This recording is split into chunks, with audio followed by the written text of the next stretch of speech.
Faut maintenant parler de recharge, Pierre, parce qu'évidemment, il y a des grosses batteries avec un Lightning. 98 kWh, c'est encore pas pire. Mais 131, c'est de la poule. Sur un branchement de 120 volts, la batterie à 131 kW, dont on parle de 131 heures, ou si t'es mieux, 5 jours. Sur une batterie de 98 kW, on parle de 4 jours sur le 120 volts. Maintenant, moi, à la maison, j'ai une borne de niveau 2, 32 ampères. Pour recharger ça, c'est long, là. Une borne de 32 ampères, ça va prendre environ 20 heures recharger la grosse batterie.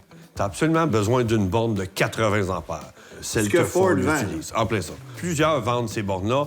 Et là, à 80 ampères, on va parler de 8 heures de recharge.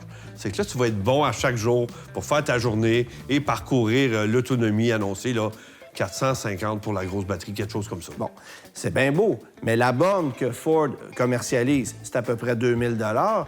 Et ça, c'est si tu as une installation qui est conséquente pour pouvoir l'utiliser, parce que sinon, les coûts en électricien, l'estimation, tu peux facilement doubler, voire tripler la facture de la borne, là. En plein ça, un électricien doit évaluer le panneau électrique, l'entrée électrique, et puis oui, est-ce qu'il faut la modifier? Et c'est là que les coûts augmentent. Est-ce qu'il faut modifier? Parce que ça prend un breaker de 100 ampères qu'il faut rajouter.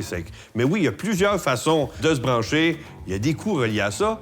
Mais là, à chaque soir, le lendemain matin, le camion... Il est prêt.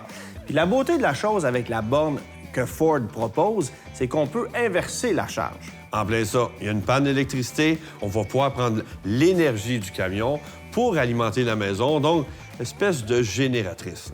Sauf que le lendemain, tu pourras pas repartir. Peut-être ça.